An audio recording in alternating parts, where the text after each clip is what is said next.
Hello my friends, this is Dr. Beeder. Today is December 22, 1977, and this is my AUDIO LETTER number 29. 3 days from now will be Christmas Sunday, 1977. On that day my family and I will join millions of others around the world in celebrating the birth of our Lord Jesus Christ. Like other proud parents, I look forward especially to watching my 3 small children as they open their gifts.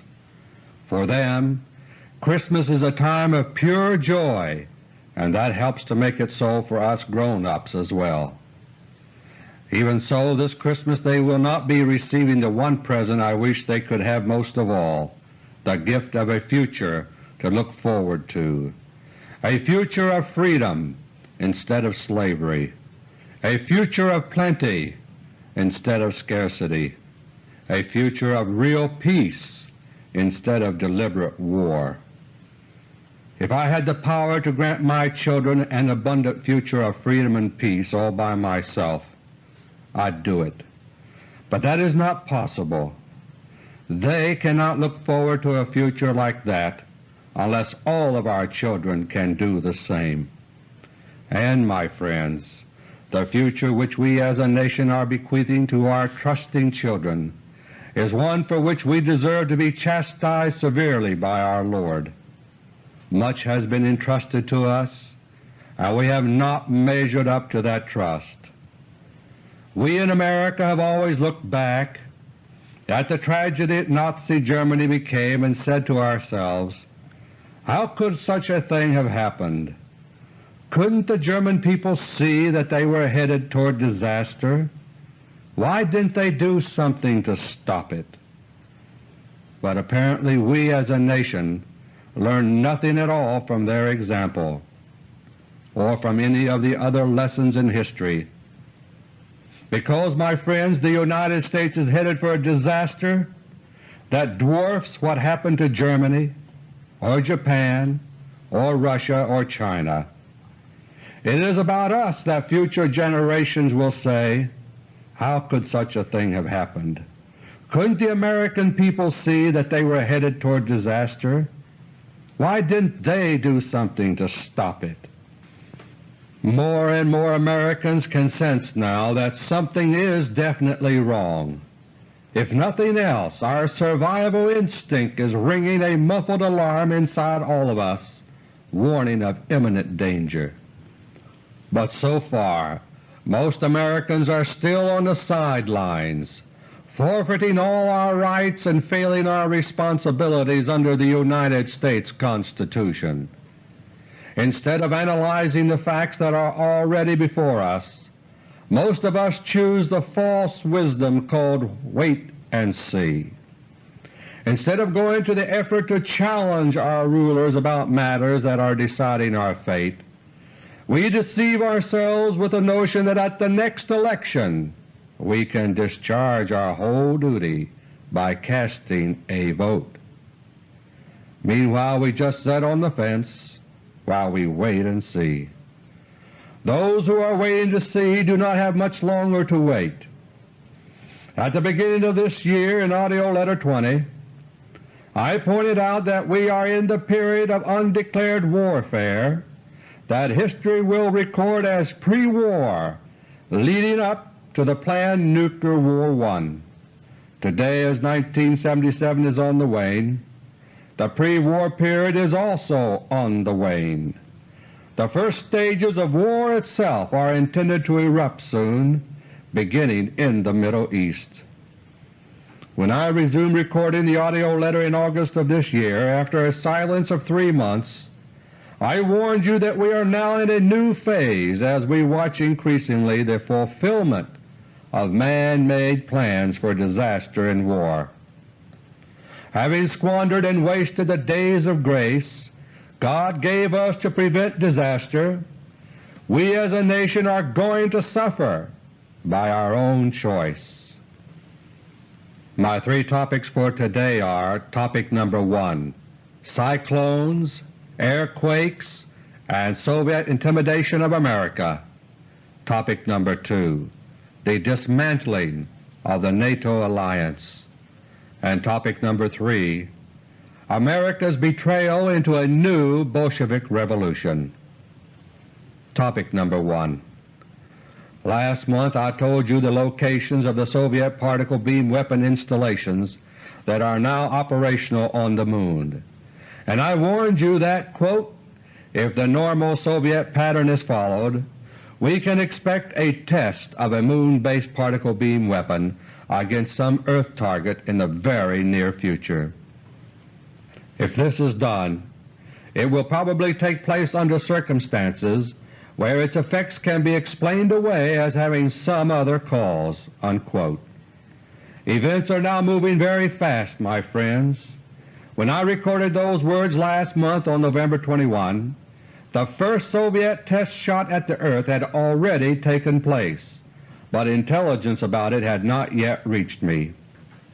The perfect opportunity for Soviet purposes was provided by a huge cyclone in the Bay of Bengal as it approached the southeast coast of India. Soviet cosmonauts at 2 of the particle beam installations on the Moon readied their weapons and waited for the angry storm to reach the best possible position for the test. This occurred on the evening of November 19, 1977, as the cyclone was lashing the coastline of the Indian state of Andhra Pradesh. As millions of Indians were struggling against the powerful winds and driving rain of the cyclone, 2 Soviet particle beam weapons a 250,000 miles away silently swung around to point in their direction. The weapons were aimed at 2 nearby locations at sea within the storm. To avoid any chance that the beams might interfere with one another on the way to the target, they were not fired simultaneously but in quick succession. Traveling at virtually the speed of light, each beam reached the earth in less than 2 seconds. As I told you in AUDIO LETTER No. 26, a charged particle beam rips apart the atoms of anything it strikes, causing it to explode. That's why, as I said then, it's an all-weather weapon. It blasts its way through air, cloud, water, armor plate, and anything else it strikes. When each beam aimed at the cyclone reached its target, it produced a brilliant air flash and a tremendous explosion at the water surface. A portion of the water itself was made to explode by the beam, creating a localized artificial tidal wave. The result, as described by victims who lived through it, was broadcast over the BBC on December 13 earlier this month. A relief worker who had just returned from the scene described what she called complete devastation along the coastal area. Everything, including even strongly built houses, had been flattened, and the loss of life was staggering. And what had transformed a bad storm into a total disaster, my friends, was a single tidal wave that suddenly swept ashore in the midst of the storm. I now quote the exact words of the British relief worker as she described what eyewitnesses had told her. Quote, "There were 2 enormous blinding flashes, and the whole sky lighted up as though on fire. Then this vast tidal wave, about 30 miles in length along the coast and 18 feet high, just bore down upon them." Unquote. My friends, a tidal wave is not a normal part of a cyclone. High waters, yes. Flooding, yes. And normal wind-driven waves, yes, but not tidal waves. And yet, if you will study the news reports from all sources, you will discover that a single devastating tidal wave was reported consistently. Eyewitnesses describe it as something that came suddenly, sweeping away everything in its path, including loved ones. And it caused devastation inland to unheard-of distances, where people have never had reason to fear cyclones before. For example, a ferry boatman in the village of Panumudi is quoted in the New York Times for December 12 as saying, quote, All my life I have never been frightened so much. We are 20 miles from the sea, and yet the wave came all the way to destroy our boats and our living." Unquote. With at least 10,000 dead, over 2,500 villages destroyed, and 2 million homeless, it's no wonder that this cyclone is rated as the worst to hit India in more than a century. From the Soviet viewpoint, the test was a complete success. The ability of their lunar-based charged particle beams to blast an Earth target with devastating force has been confirmed, and by carrying out their test in the midst of a violent cyclone, they succeeded in camouflaging the man-made disaster by combining it with a natural one. Both the lunar and Earth orbital particle beam weapons of the Soviet Union must now be regarded as fully operational and tested, but the lunar particle beam test was scarcely completed before tests began with yet another secret Soviet weapon. Last month I reminded you of the lightning pace of weapons advancement that was still publicly visible up until the early 1960s. But at the secret level, military technology was advancing even faster. As early as 1962, top military officers were seriously worried about a future threat to America that was then already visible on the technical horizon. This threatened future development consisted of space platforms capable of levitating in stationary positions over our major cities or other strategic locations. These platforms would not be in orbit like normal Earth satellites. Instead, they would actually hover for long periods of time over a single spot. This cannot be done with orbiting satellites except for those stationed over the Earth's equator about 22,000 miles out in space. So the United States already had the capability long ago to build these hovering platforms if desired, manning them with 40-man crews who would remain aboard for 2 months at a time. Therefore it was obvious that someday the Soviet Union would also develop this capability, and our military leaders wanted to be in a position to interdict any Soviet platforms that might someday invade the space over our country. But their urgent pleas for authority and funds to develop a defense against the expected threat of floating platforms were rudely turned aside. They didn't fit in with the two-pronged program for world military domination that I explained for you last month. On the surface, America was to be gradually stripped of its known weaponry, while in total secrecy the Moon program was to provide America's secret rulers with the unadmitted ability to destroy the Soviet Union in a final double-cross. Now it's 15 years later. The grand design of our secret rulers lies in ruins, shattered less than 3 months ago by Russia's upset victory in the Battle of the Harvest Moon on September 27. The men and women of America's secret moon colony in Copernicus crater lie entombed where they died, bombarded by a Soviet neutron particle beam weapon orbiting the Earth. And now the Soviet Union controls the Moon, and from it the Earth. Furthermore, spurred on by the danger of losing the decisive particle beam race, the Kremlin has spent fantastic amounts of money to develop a bewildering array of military weapons of every type. Wherever possible, they have borrowed and exploited whole technologies developed in the West at our cost. They have bought critical hardware to fill gaps in their own technology, paying for it with United States-financed loans guaranteed by American taxpayers. They have contracted for Western multinational corporations to build whole manufacturing facilities in Russia, factories that are unparalleled here at home, and, relieved of the need to develop so many things for themselves, they have been able to concentrate on advanced projects that leapfrog ahead of our own technology in certain areas.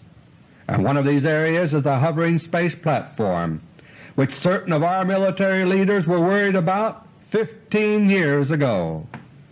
For many years the Soviet Union has led the world in the field of high-energy physics and in many areas of advanced mathematics as well. This enabled them to win the race for the particle beam weapon, and has also enabled them to develop a hovering space platform design that operates on more advanced principles than those our military anticipated 15 years ago. The Soviet hovering platform concept is built around a branch of physics most people have never even heard of, called electrogravitics. At the present time, the Soviet Union is using electrogravitic vehicles both on the Moon and in space close to Earth. Theoretically, these vehicles will someday be able to travel directly between Earth and the Moon and even over interplanetary distances. But the transition from the gravitational field of the Earth to that of the Moon, among other things, is potentially hazardous, so this is not being done yet. Instead, rockets are being used by Soviet cosmonauts to travel between the Earth and the Moon, but the electrogravitic levitation is being used on the Moon itself. The electrogravitic vehicles developed so far by the Soviet Union are still very crude. They can lift themselves vertically up or down using the levitation field they produce, but have to use small rocket motors to move sideways. But crude or not, the Soviet Union now has these hovering space platforms, and we do not. Nor do we have any means of combating them, since our secret masters have refused ever since 1962 to allow any means of defense to be developed. I can now reveal that the Kremlin has begun deploying hovering space platforms over the United States and elsewhere armed with particle beam weapons. At this moment, 7 Soviet hovering space platforms are already on station over North America and the waters nearby. Platform number 1 is hovering 672 miles above a spot in the Atlantic Ocean, about 170 miles east of Charleston, South Carolina.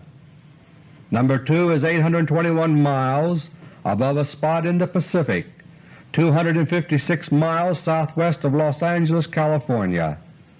Number 3 is floating 784 miles above a spot about 42 miles west of the so-called Four Corners of Utah, Colorado, Arizona, and New Mexico. Number 4 is 821 miles directly above the intersection of the borders of Idaho, Montana, and Canada. Number 5 is hovering 597 miles above a spot that is about 50 miles northeast of Denver, Colorado.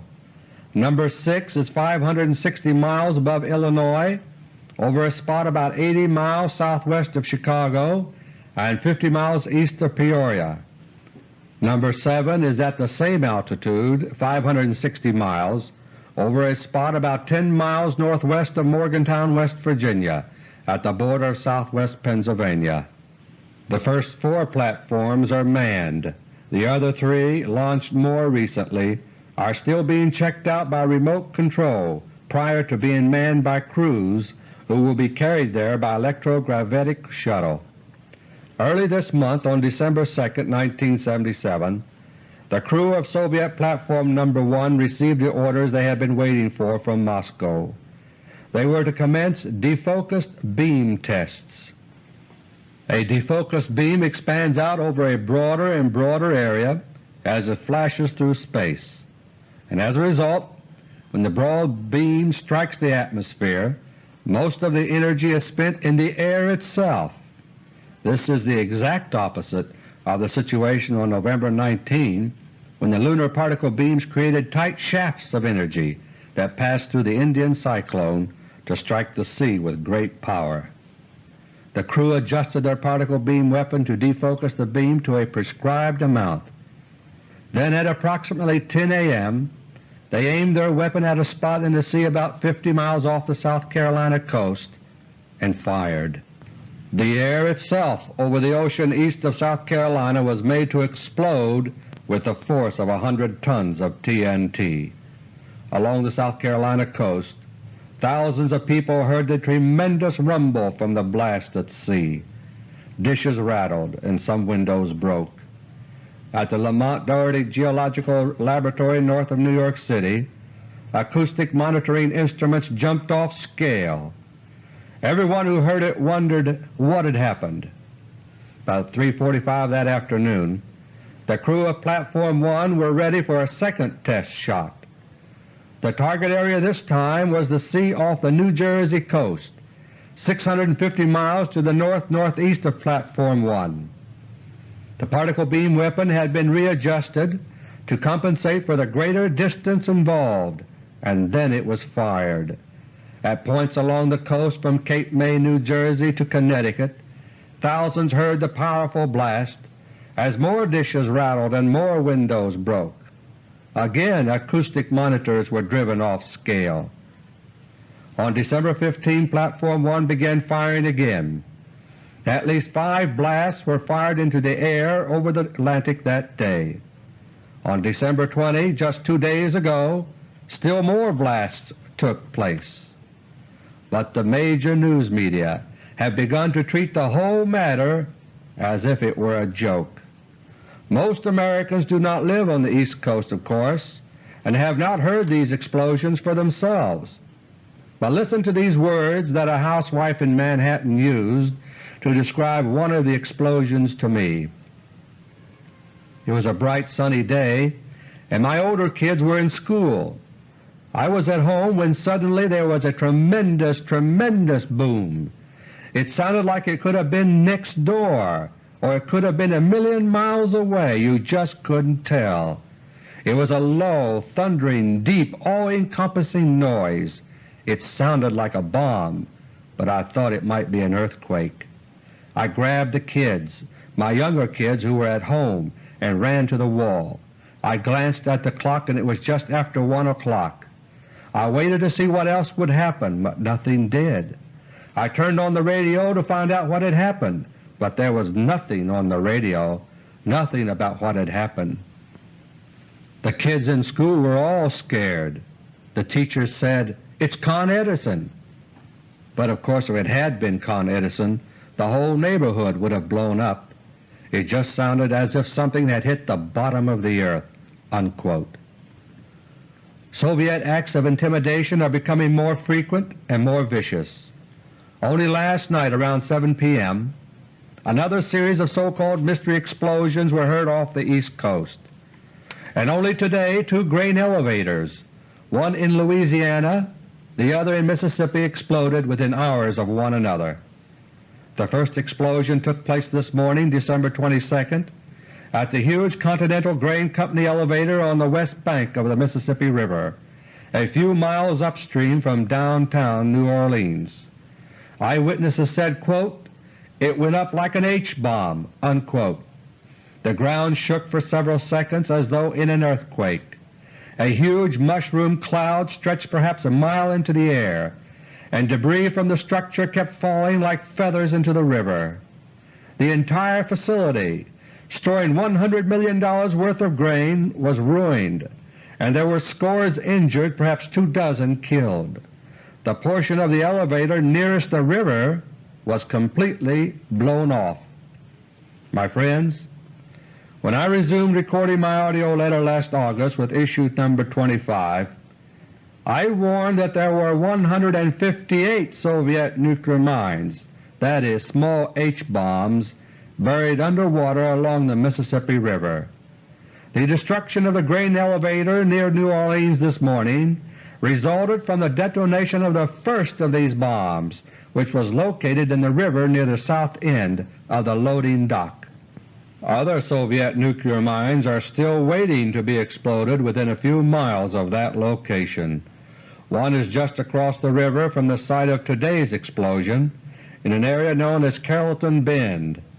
Another is about a mile in the upstream direction from the ruined grain elevator under the southeast end of the Huey P. Long Bridge. Looking downstream, another Soviet nuclear mine is lurking in the water beneath the Greater New Orleans Bridge. Further downstream there is one at the entrance to Chalmette Ship Wharf No. 2. There are two in the Inner Harbor Navigation Canal, one just north of the lock and another about 3/4 of a mile north of that. And not only is the river mined, for example, there is a nuclear mine in Lake Pontchartrain near the south end of the Pontchartrain Causeway. It has now been 4 months since I revealed the situation in the Mississippi River. Since that time I have never been contacted by a single official having jurisdiction of any kind along the Mississippi River to find out more about the situation. No one has made the slightest effort to take action, and now many have lost their lives and many more are injured. About 2 hours later the second grain elevator suddenly exploded in Tupelo, Mississippi. Like the first, it was destroyed by a Soviet nuclear mine, but Tupelo is not on a river, and the mine was buried in the ground nearby. Having first sabotaged America's water resources, then important governmental and military sites, the Soviet agents are still crisscrossing our land unhampered and far advanced in sabotaging our food warehousing facilities. Major grain elevators throughout the Midwest, the Great Plains, and other grain-producing areas have been mined already, like the one that exploded today at Tupelo, Mississippi. My friends, how long will we continue to just wait and see? How many will die before the rest of us open our eyes to the truth as it really is? Will it go on this way until the day destitute survivors of Nuclear War I are picking their way through the smoking ruins of America with 160 million dead? Topic number 2. Last May in AUDIO LETTER No. 24 I quoted at length from the warnings of General George Keegan, who retired at the beginning of this year as the Chief of Air Force Intelligence. General Keegan is as great a patriot as he is an intelligence analyst, and it was he who first warned America that Russia was developing the awesome particle beam weapon. Earlier this month, on December 14, General Keegan was interviewed on the Bob Snyder radio show, station WDCL in Clearwater, Florida. General Keegan described the bleak military picture we now confront in graphic terms. As his final question to General Keegan, Bob Snyder asked General Keegan, quote, "You already said that the Russians could possibly capture Europe in 36 hours. If war broke out between the United States and Russia, I said if, who would win?" General Keegan's answer was, and I quote, "There is no question in my mind that the Soviet Union would win," unquote. For more information about General Keegan's comments, I strongly suggest that you write to Mr. Snyder directly. He publishes a very timely and informative newsletter, and you can write to him at the Bob Snyder Newsletter, Box 15, Safety Harbor, Florida, zip 33572.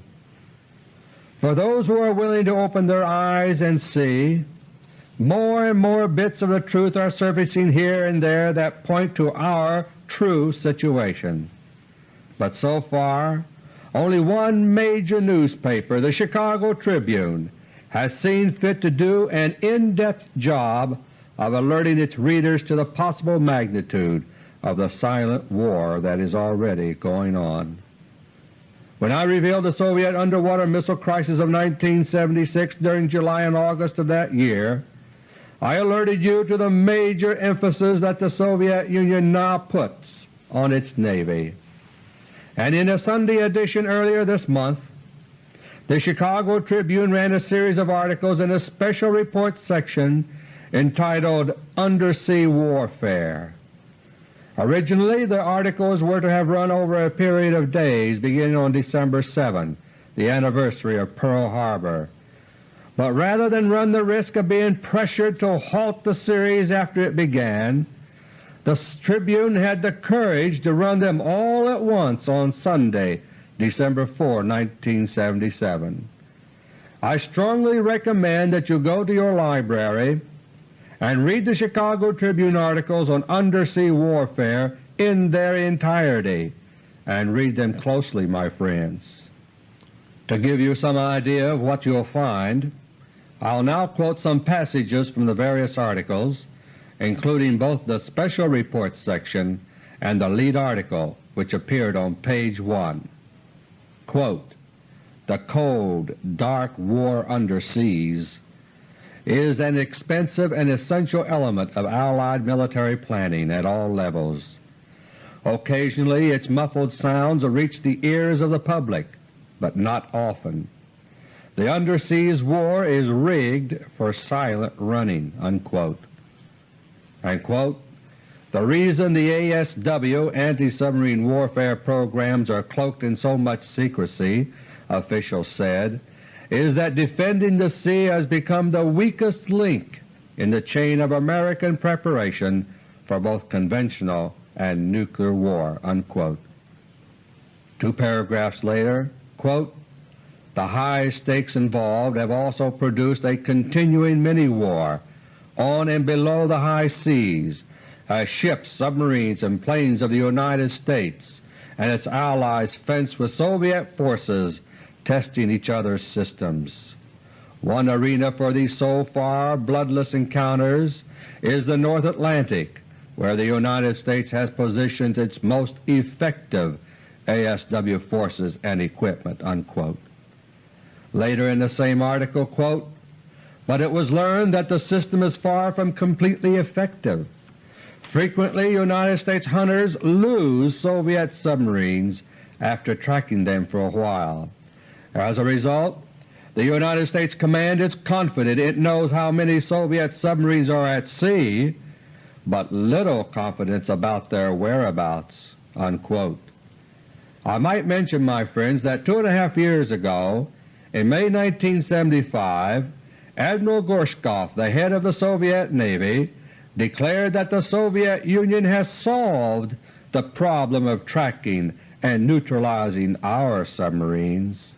In September 1976, I revealed that a Soviet missile-planting mini-submarine had become trapped in Chesapeake Bay due to a mechanical malfunction. I urged that it be captured by the United States Navy, and the incident used to expose to the whole world the Soviet preparations for surprise nuclear attack. But as I reported the following month in AUDIO LETTER No. 17, President Gerald Ford knuckled under to Soviet demands in the Red Friday Agreement of October 1, 1976, and the Soviet Navy was allowed to enter Chesapeake Bay under cover of night to retrieve the mini-sub, whose crew had died by then. The very idea that a Soviet submarine could penetrate so deeply into American territorial waters struck some of my listeners as incredible at the time, and the idea that we would let them get away with it may have seemed even more far-fetched to those who do not understand what is really going on behind the scenes. But listen now to quotations from the Chicago Tribune page 1 lead story about undersea warfare by Jim Coates and Jack Fuller. The headline is "United States-Soviet Subs Prowling Dangerous Waters." Quote, "United States spy submarines have been penetrating Soviet territorial waters for the last 30 months despite a widespread belief inside the government that the controversial maneuvers had stopped," sources have told the Tribune. Unquote. 2 paragraphs later, after citing Holystone as the code name for the program, quote, "On one occasion before the 1975 disclosures, the Tribune learned a United States spy submarine was temporarily grounded beneath the busy port of Vladivostok. Holystone critics attempted to demonstrate the seriousness of the penetrations by speculating what American reaction would be if a Soviet submarine were discovered aground in San Diego Harbor. While few details were available about the Vladivostok incident, Sources said it apparently occurred when the vessel was running on low power to avoid detection and struck the harbor bottom." Unquote. Further on, quote, "Intelligence insiders said that the Russians have known about the United States missions for years, even when they were carried out under tight security. Because the Soviets have never publicly complained about the U.S. undersea forays, some analysts have suggested that a similar Russian probing of American sea space is underway." Unquote. And one more quotation. "Several former government officials agreed to shed light on the silent battles under the seas. Some said they were willing to speak in an effort to illustrate the dangers of the current situation." Unquote. My friends, the undersea bombs and missiles I've told you about now for well over a year multiply these dangers many times over. So do their close relatives, the underwater mines that are now planted all around the United States as well as in other countries. But what makes them most deadly is the failure to take counteractive measures. It's now been proven that undersea missiles and bombs, as well as underwater nuclear mines planted near our dams, can be located and removed given the proper equipment and the will to use it.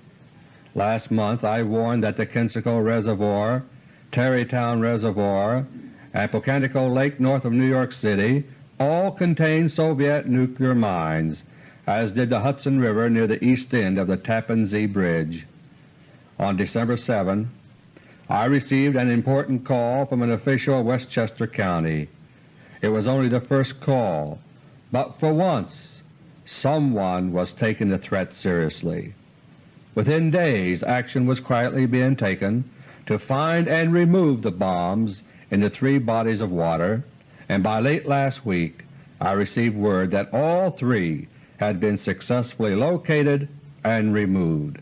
Meanwhile, the so-called Federal Dam Inspection Program has suddenly shifted into high gear, providing a perfect opportunity for the Army Corps of Engineers to find and remove many more nuclear mines nationwide.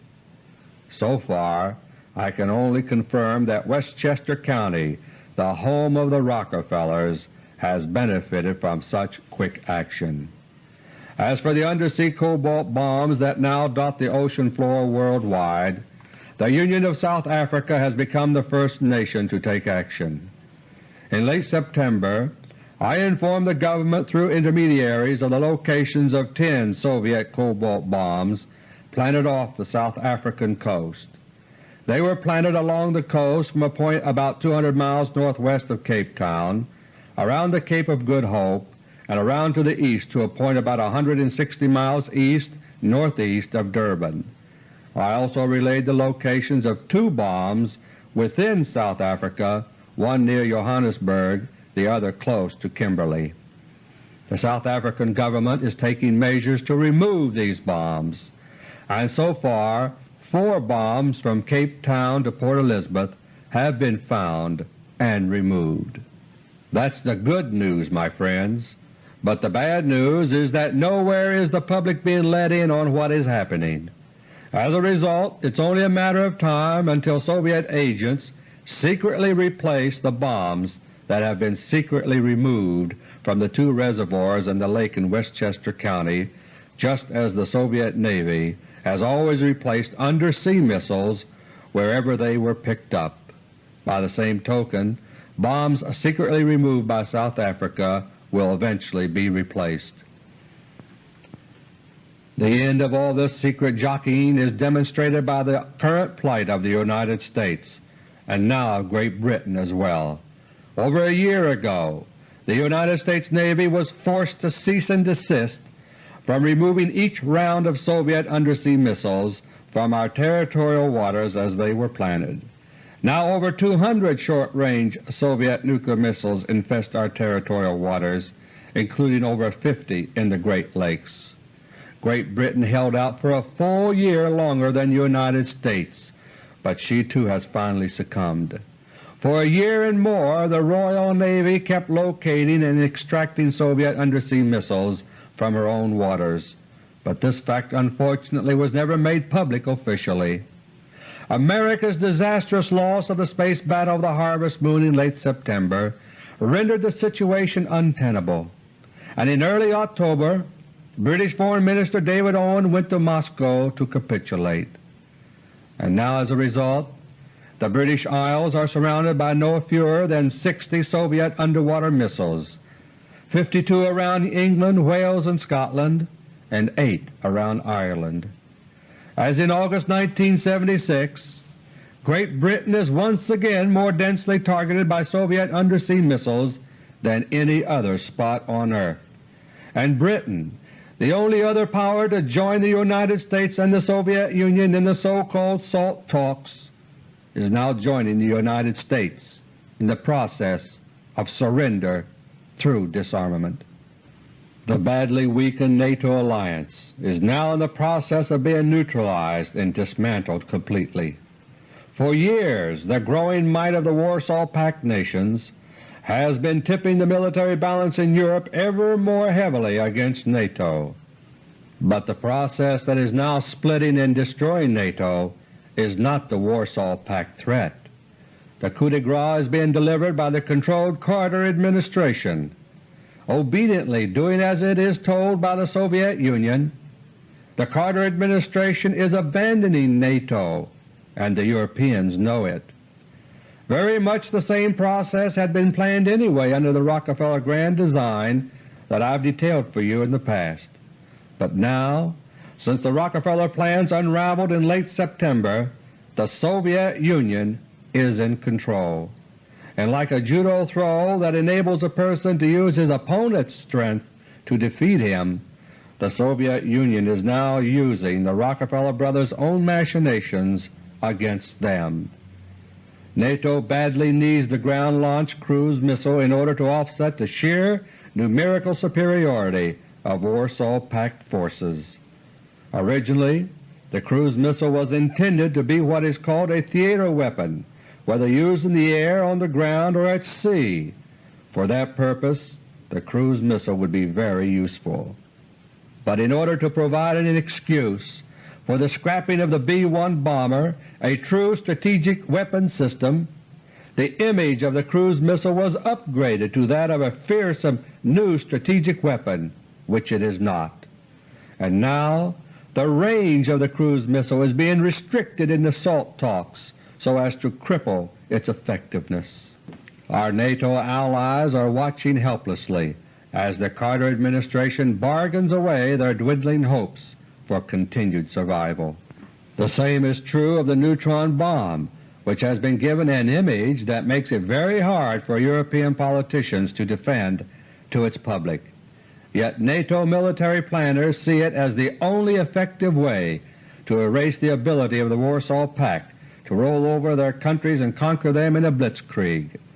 The massive armored might of the Warsaw Pact forces would be neutralized by the neutron bomb, because the radiation it produces would penetrate the armor plate and incapacitate or kill the crews inside, and they would not lay waste their own country in the process of defending them if the neutron bombs were used.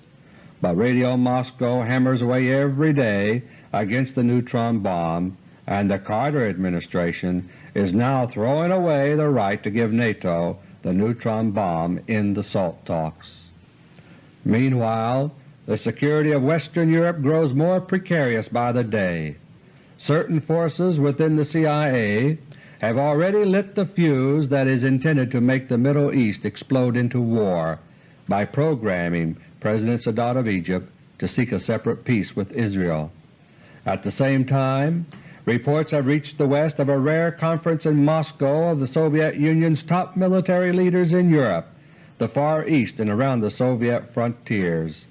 The entire purpose of the conference was to alert all Soviet forces to be on continuous alert to go to war at a moment's notice. Events are moving steadily forward to the stage of the horrendous act of terrorism which I warned last March, which will throw all three major religions into turmoil while triggering a war. Consider these words of Israeli Prime Minister Begin on Sunday, December 18, just a few days ago. Appearing on the CBS program Face the Nation, Begin said, and I quote, "If we reach an agreement, as I hope we shall, then I would suggest that President Carter invites both President Sadat and myself to come to Washington.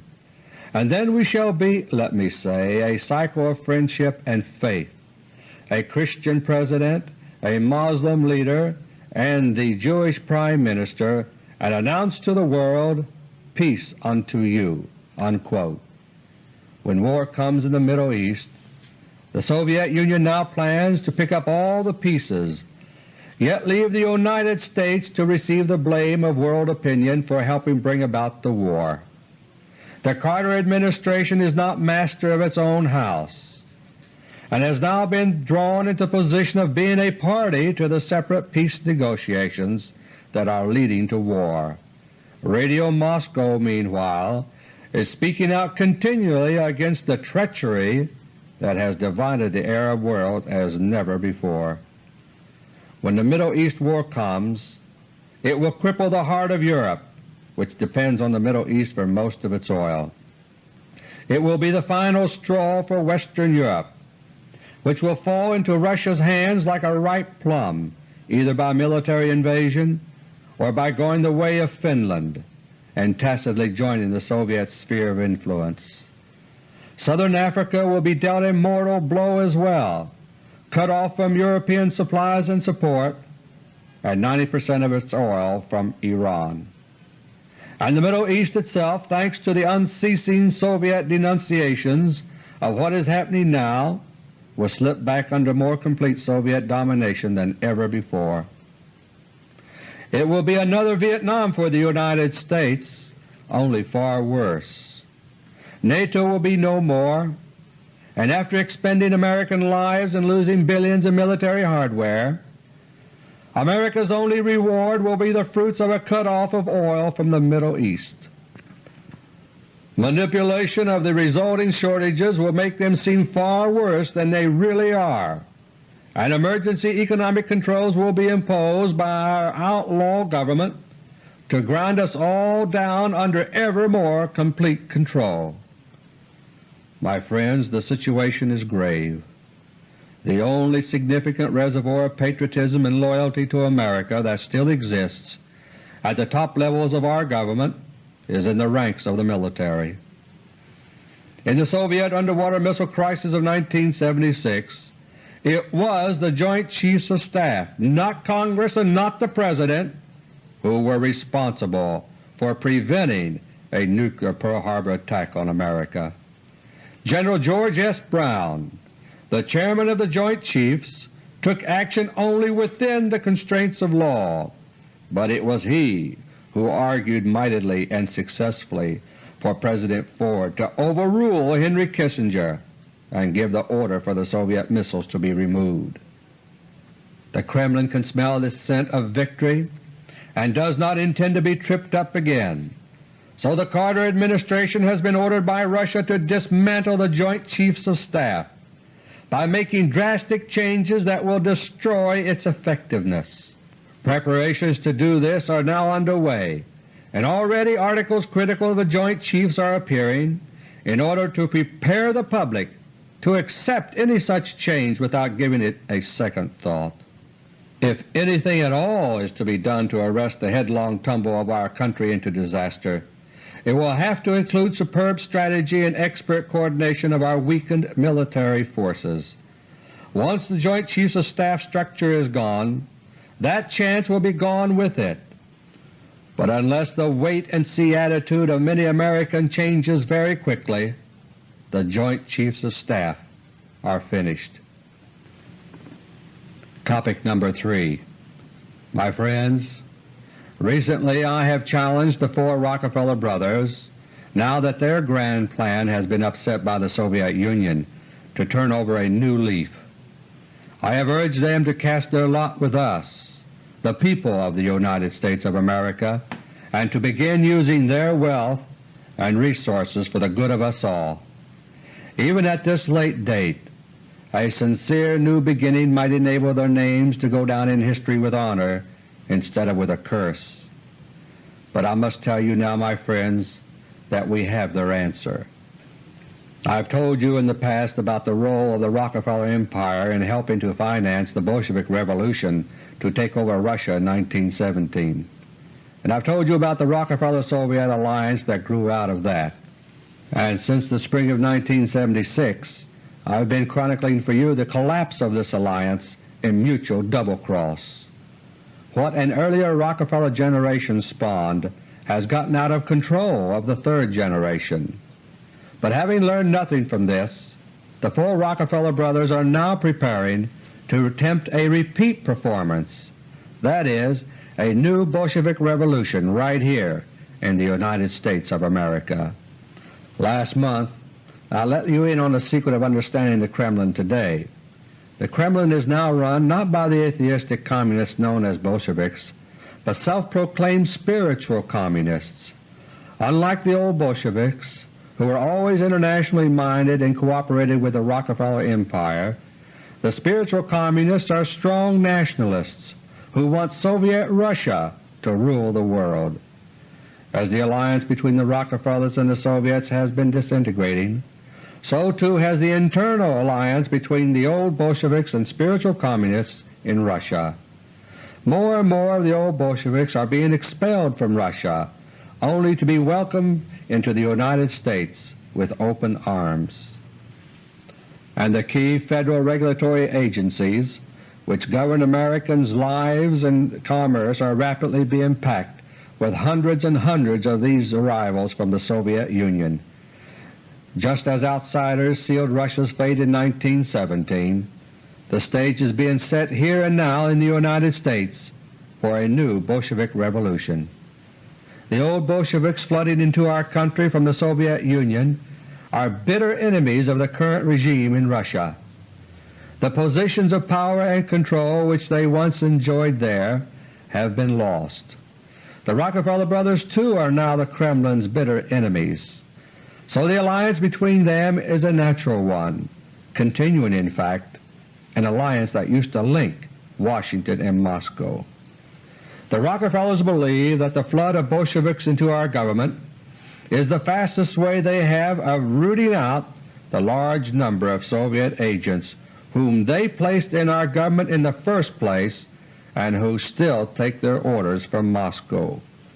But, my friends, this unholy alliance within our own land, while it is directed against Russia, is also directed against you and me. The freedom we love, our Constitution, our entire way of life is to be destroyed and replaced by the Bolshevik system of total control over our lives. My friends, this is hardly the kind of message that I enjoy recording just 3 days before celebrating the birth of our Lord Jesus the Christ. But it is He who said, "You shall know the truth, and the truth shall make you free." And my Christmas wish for you and your loved ones is freedom, now and in the future. Without truth, freedom is impossible, but it is easy to be free once you know the truth. Until next month, God willing, this is Dr. Beter. Thank you, and may God bless and protect each and every one of you.